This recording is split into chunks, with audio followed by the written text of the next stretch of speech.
전해 드릴게요. 너무 놀랐어요. 12쪽 진짜라고 그러신 것 때문에. 선생님 진짜예요. 네. 또 마지막 가문으로 된 거. 살고자 하면 죽고, 죽고자 하면 산다. 이런 얘기 하셨어요. 한 번만 좀 일찍 얘기하시지. 다 떨어졌어요. 근데 이 얘기, 죽고자 하면 살고, 살고자 하면 죽고자, 이 얘기를 언제 어떻게 하셨냐면 참 탁월한 사람인 거예요. 중국의 역사서인 송사의 유기전을 읽다가 그 안에 이런 내용을 본 거예요. 죽음 속에서 살 길을 찾는다라는 사중구생이라는 단어를 본 거예요. 와, 죽음 속에서도 살 길이 있구나. 사중구생을 곱씹은 거예요. 그러다가 진짜 죽음 속의 상황을 만난 거예요. 그때가 언제일까요? 명량을 앞두고, 명량해전을 앞두고. 적은 330척의 수만 명이에요. 우리는 12척밖에 안 되잖아요. 말이 돼요? 진짜 죽음 속 아니에요? 너무 고민했던 거예요. 병사들의 사기가 바닥으로 떨어진 거예요. 전화 찬스인가요? 진짜 죽음 속의 상황이 빠진 거예요. 병사들의 사기는 바닥이에요. 그때 장군은 책에서 얻었던 지혜를 통해서 통찰력을 발휘합니다. 그리고 병사들을 불러놓고 이렇게 얘기합니다. 지금까지 내가 전투에서 지는 것을 본 적이 있느냐? 나는 지금까지 모든 전투를 승리로 이끌었듯이 이번 전투도 승리할 것이다. 죽고자 하면 살고, 살고자 하면 죽을 것이다. 라고 하면서 병사들의 사기를 막 올렸던 거예요. 이 한마디가 명량해전의 승리의 기초가 됐다라고 하는 거죠. 너무 멋지지 않아요? 공부했던 내용을 재해석하면서 사중구생이라는 단어를 재해석하면서 필사직생이라는 단어로 바꿔서 병사들의 사기를 방향했던 멋진 시장이었던 것이죠. 이러고 보면 리더들에게 약간의 성과도 중요한 것 같아요. 내가 지금까지 지는 것을 본 적이 있느냐? 했는데 예, 많이 봤습니다. 할 말이 없는 거 아니에요? 이런 얘기를 쓸 수도 없잖아요. 리더들에게 성과란 신뢰, 약속이고 믿음이란 말이에요. 이렇게 약속을 통해서 통찰력을 발휘했던 이순신, 너무 멋진 지장이라고 볼 수 있습니다. 그래서 풍부한 지식을 보유했기 때문에 다양한 지략을 구사할 수 있었다라고 볼 수 있습니다. 또 여러분, 강강수월래 모르는 우리 민족 없죠? 자, 무슨 뜻인가 한번 보실래요? 강한 오랑캐가 물을 건너오니 준비해라, 이런 뜻이에요. 바로 이때 만들어진 노래예요. 강강수월래가 바로 오랑캐가 쳐들어온다, 준비하자라는 뜻입니다. 여러분 혹시 해남 출신 계세요? 해남, 순천, 진도. 어디서 오신 거예요 도대체? 어디요? 강진이요. 전남 강진. 거기서 해남이 가깝죠? 네. 좋아요. 장군이 해남에 계실 때 고민이 있었어요. 적은 많은데 우리는 병사가 너무 적은 것에 대해서 고민했어요. 그러다가 아이디어가 번뜩 떠올랐어. 부녀자들에게 다 남장을 시킨 거예요. 그리고 옥매산 허리를 돌게 한 거예요. 근데 돌면서 그냥 돌게 하지 않고 나뭇가지를 끌게 했어요. 나뭇가지를 끌면 두 가지 효과가 있어요. 뭘까요? 먼지가 일어나면서 사람이 많아 보이고 또 소리도 나잖아요. 칙칙칙. 그러면서 노래를 부르게 한 거예요. 강강수월래 강강수월래 하면서 옥매산 자락을 도는 거예요. 그때 실제로 일본의 병사들이 해안으로 도반하다가 조선의 병사가 저렇게 많았어? 라고 하면서 실제로 퇴각한 일이 있는 거예요. 기가 막히죠? 이렇게 노래까지 만들어서 전략과 전술로 이용했던 장군이야말로 이 시대의 진정 싱어송라이터가 아니냐, 그렇게 보는 거죠. 눈에도 뛰어났던 사람이에요. 장수로서만이 아니라 학식이 있었기 때문에, 공부했기 때문이에요. 여러분, 쾌제나 칭칭나네, 이때 만들어진 민요예요. 쾌제, 기쁘다. 칭칭나네, 가등청정이 쫓겨나네 라는 조선 민중들의 한이 섞인 민요란 말이에요. 기쁜 노래예요. 쾌제나 칭칭나네, 기쁘다, 일본 놈이 쫓겨난다 라고 하는 의미의 노래이거죠. 그리고 우리가 한국인으로서 이 시를 모르는 사람은 없을 거예요. 한산도가 너무 멋진 시죠. 참 문학적으로 가치 있는 시라고 인정받는 이 시가 언제 어떻게 쓰여졌는가를 알면 정말 가슴 아파요. 정말 듣는 우리에게도 너무너무 가슴 아픈 이야기예요. 이 얘기를 해드리죠. 1597년 전투가 시작될 때 일본이 가장 두려워하는 사람이 누구였을까요? 이름세자 이순신이에요. 그래서 도요토미가 어땠어요? 이 전쟁 전에 조선에서 이순신과 바다에서 이순신과 싸우지 마라, 해전 불가령을 내릴 정도로 이순신을 주교했단 말이에요. 한 번도 못 이겼으니까. 근데 전투를 재개할 쯤 아무리 열두척이지만 이순신은 두려웠어요. 그래서 이순신을 제거하기 위한 계략을 펼칩니다. 5월 며칠 가토 기요마사가 부산으로 진격하면서 전투를 재개할 거라는 촉보를 흘립니다. 그 얘기를 들은 선조는 이순신에게 적의 본진 부산으로 가서 적을 파 명령하죠. 그때 이순신이 갑니까? 아까 얘기했잖아요. 안 가요. 왕명을 깝니다. 잘못된 명령으로 나라와 백성을 이룰 수 없었던 이순신은 안 갑니다. 왕명을 거역한 채로 안양으로 압송되죠. 정말 죽을 뻔합니다. 그 대신 누가 삼도 수군 통제사 세군 참모총장이 오르죠? 원균이라는 장수가 옵니다. 원균이 바로 삼도 수군 통제사가 돼서 전투에 나갑니다. 바로 칠천량 해전입니다. 이 칠천량 해전에서 원균은 완전 패배당합니다. 몰살당합니다. 그리고 본인도 죽습니다. 조선의 제해권을 완전히 일본으로 넘겨준 이 아픈 전투, 7년 전쟁 동안 가장 큰 하나의 패배를 남기고 본인은 죽습니다. 민망해진 선조는 찾을 사람이 없었습니다. 그리고 다시 이순신에게 전화를 겁니다. 선생님, 이 전화 받을 거예요? 선생님, 받겠어요? 이 전화? 어제까지 정말 날 죽이려고 했거든요. 근데 장군은 이 전화를 받아요. 나라와 백성이 중요하니까. 예, 전하. 자네가 다시 조선의 수군을 맡아줘야 하겠네. 예, 제가 맞지요. 하면서 남쪽으로 내려가며 흩어진 병사들을 모으고 흩어진 병장기를 수집합니다. 그리고 보성에서 재기를 준비할 즈음 장수들이 모여들기 시작합니다. 뭐? 장군이 오셨다고? 장군이 복귀하셨다고? 속속들이 모여들기 시작하죠. 하지만 애는 12척이라는 보고를 받은 선조는 이순신에게 조서를 내립니다. 그 뼈아픈 조서의 이름이 바로 명공육전입니다. 명한원이 조선의 수군을 패하고 그 군사들을 데리고 권율 휘하에 가서 육전에 참가하라라는 소식을 전한 거예요. 저 같았으면 12척밖에 없잖아요. 너무 불안하잖아요. 예, 전하 감사합니다. 얼른 수군을 패하고 육전에 갔을 거예요. 근데 장군이 이 소식을 듣고 너무 괴로웠던 거예요. 왜 이렇게 조선의 상황을 모르는가? 남쪽에 수군을 패하면 당장 남해를 돌아 서해로 올라가서 조선의 허리를 끊어놓을 텐데 왜 이걸 모르는가? 너무 괴로웠던 거예요. 그 괴로운 심정, 정말 어두운 심정을 가지고 한산섬을 바라보며, 빼앗긴 한산섬을 바라보며 한탄 아저씨 글을 쓴 거예요. 한산섬에서 쓴 게 아니에요. 1597년 한산섬을 바라보며 오송의 열선구에서 쓰셨던 것이죠. 선생님, 이승희 장군이 이런 마음으로 지금 이 시를 쓰셨어요.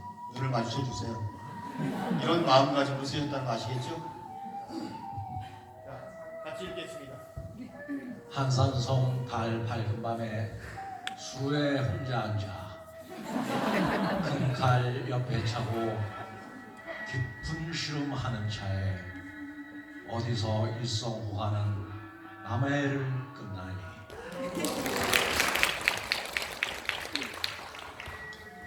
깊은 시름하며 고민하는데 어디서 일성호가 하나의 소리가 들려오는데 그 소리가 지금 들려올 거예요. 이제 애금보 아쟁 소리인데 좀 이따 일성호가 하나의 소리가 들려오는데 그 피리 소리가 뭐냐면, 자, 들어보세요.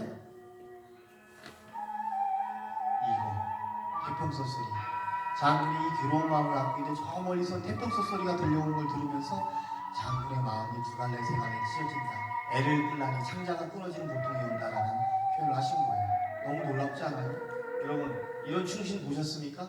본인이 죽음 앞에 있는데 수군을 패하지 않고 끝끝내 이러한 마음을 결전을 다진 거예요. 그리고 장군이 이 무렵 선조에게 그 유명한 편지를 보내는 거예요. 뭐라고요? 전하! 신에게는 아직 12척의 배가 있사옵니다. 신이 있는 한 적이 우리를 업신여기지는 못할 것입니다. 라고 글을 보내요. 너무 충신 아닙니까? 그리고 4월 후 아무도 예상할 수 없었던, 본인마저도 마지막 전쟁이라고 생각했어요. 12척 가지고 330척가 붙는데 마지막 전투라고 생각한 거예요. 나도 여기서 죽겠구나라고 생각했겠죠. 하지만 사흘 후 명량에서 대승을 거둬냅니다. 이게 바로 이순신이에요. 포기하지 않았던 거죠. 물러서지 않았던 거죠. 그리고 명량에서 대승을 거두자 마지막 전투라고 생각했던 도요토미 히데요시가 광증을 일으킵니다. 지금 말로 하면 뭐예요? 뚜껑이 확 열린 거예요. 그리고 이 병이 낫지 않아요. 그리고 죽고 맙니다. 장군은 손 하나 대지 않고 족장을 죽인 킬러라는 거죠. 야, 멋지지 않아요? 킬러 이순신. 휴지 좀 드리세요. 그래요, 선생님? 그리고 여러분, 장군이 끊임없는 이 학습가인데 학습에, 학문에 열중했던 것이 끝이 아니에요. 학문에 열중했던 것과 더불어 끊임없이 새로운 지식과 정보를 수집하는데 마음이 열려 있었던 거죠. 귀가 열려 있었고 마음이 열려 있었던 것. 이게 바로 장군에게 더 큰 어떤 학습의 자세인 것 같아요. 혹시 나시분 계세요? 나시? 안 계세요? 선생님 나시예요? 아, 손조의 이름이 누가 있어요? 임진왜란때 활약 한번? 여기 써있죠? 근데 아세요? 모르세요? 몰라요? 도박하라! 몰라요 진짜?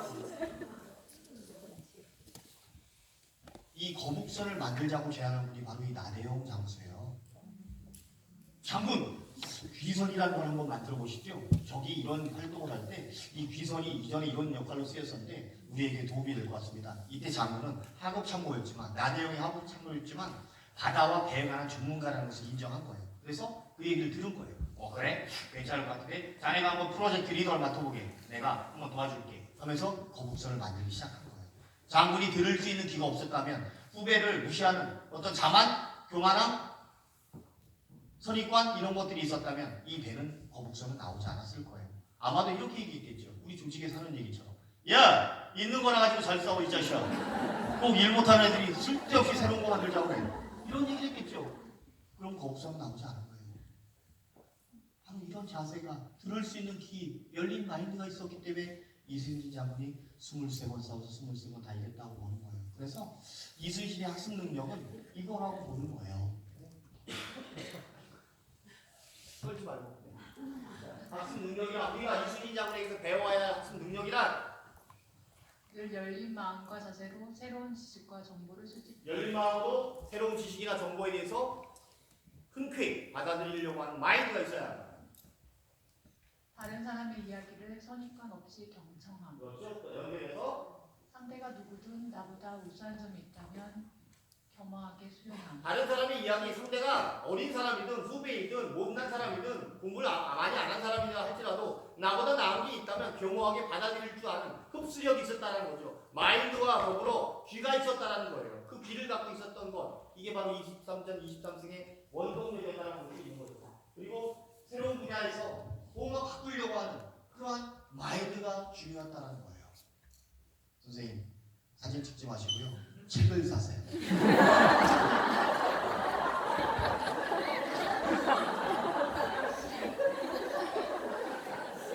용서해 주세요, 선생님. 한번 얘기 나오면 여쭙겠습니다. 제 책 이름이 뭐라고요? 리더십 난중일기에 묻다. 이순신 자를 한자도 안 들어갑니다.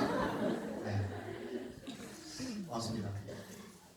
그래서 이순신 장군은 듣는 기술로 학습을 완성했다라고 보는데요. 여러분, 우리 귀를 세 가지로 구분해요. 보통 외인, 중인, 예인.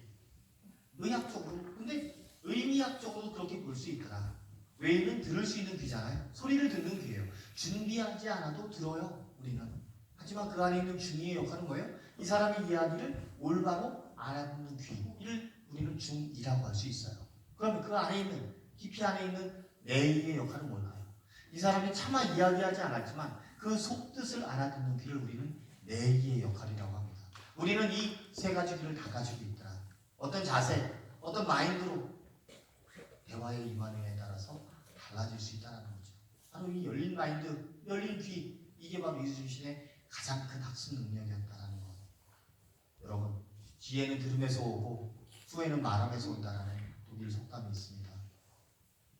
많이 듣고 적게 말하는 것이 지혜의 핵심이라고 동서고금을 통틀어서 이야기하고 있지 않습니까?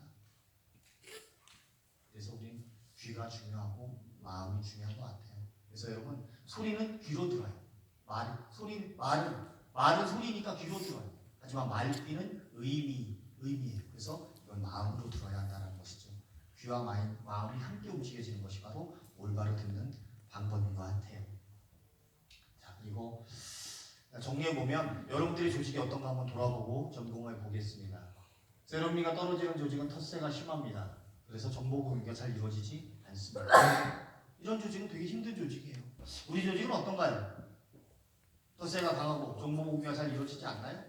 그렇다면 생각해 봐야 합니다. 어떤 조직은 리더가 공동체를 자기 것이냐 꽁꽁 묶어놓고 구성원들을 헤아려주지 않는 조직이 있는가 하면 어떤 조직은 어때요?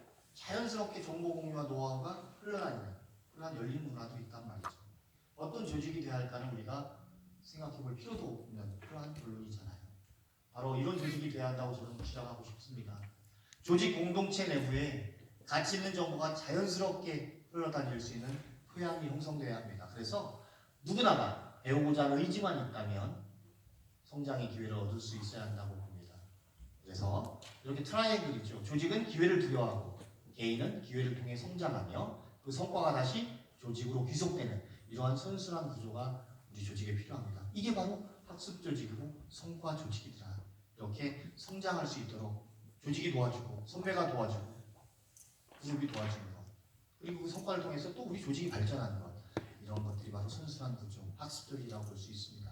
여러분들이 좀 더 높은 지위로 올라갈수록 후배들이 성장할 수 있도록 자기 개발에 기회를 주고 또 도움도 주고 지원해주는 그런 리더십을 발휘했으면 하는 그런 마음이 있습니다.